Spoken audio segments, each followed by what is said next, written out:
সুষম খাদ্যকে বিষম বানিয়ে সাধারণ মানুষের জীবনের সাথে ছিনিমিনি খেলছে একাংশ কোম্পানি।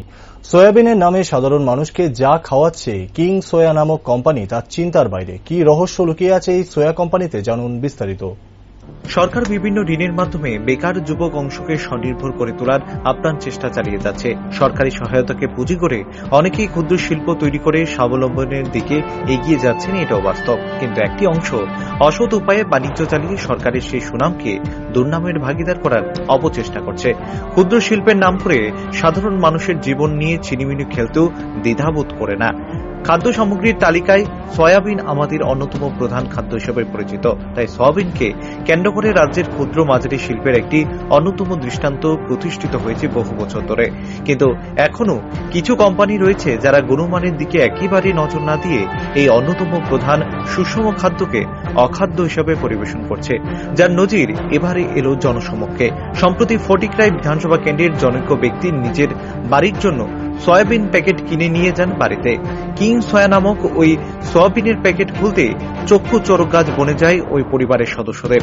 জলে ভেজানোর সাথে সাথে সয়াবিন থেকে গড় গড় করে বেরিয়ে আসতে থাকে পোকা, যা দেখতে যেমন বিটখুটে তেমনি চরম অস্বাস্থ্যকর বলেও একেবারে স্পষ্ট।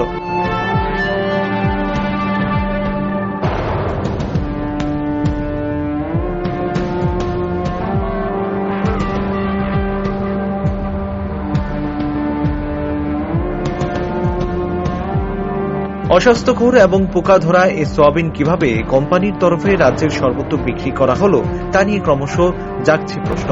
সংবাদ মাধ্যমকে দেওয়া সাক্ষাৎকারে সয়াবিনের প্যাকেট নেওয়া ওই পরিবারের এক সদস্য তীব্র উৎকণ্ঠের সাথে জানান, খাদ্য সামগ্রীতে এই ধরনের ভেজাল সাধারণ মানুষের জীবন ঝুঁকির অন্যতম কারণ হিসেবে পরিচিত। এই ধরনের ঘটনার প্রেক্ষিতে খাদ্য দপ্তর কেন যথাযথ ব্যবস্থা গ্রহণ করে না তা নিয়েও প্রশ্ন তুলেন তিনি। আমি প্রসেনজিৎ দাস।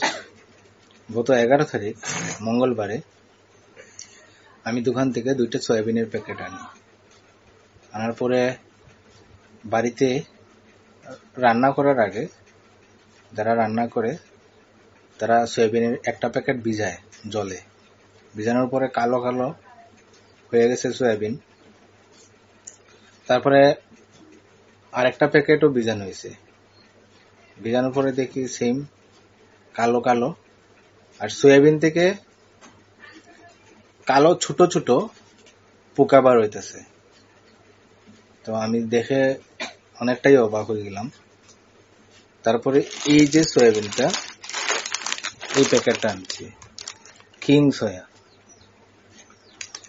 ভালো করে দেখুন আপনারা, এখানে কোনো এক্সপায়ারি ডেটও নাই।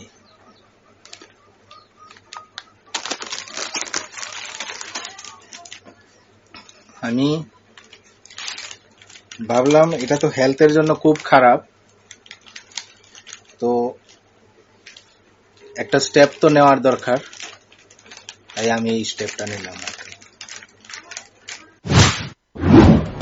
এদিকে জানা যায়, সংশ্লিষ্ট সয়াবিন কোম্পানিটি রাজধানীর বিদ্যাসাগর রোড এলাকায় অবস্থিত। সংশ্লিষ্ট কোম্পানি নাকি আরো বেশ কিছু প্রোডাক্ট তৈরি করে থাকে।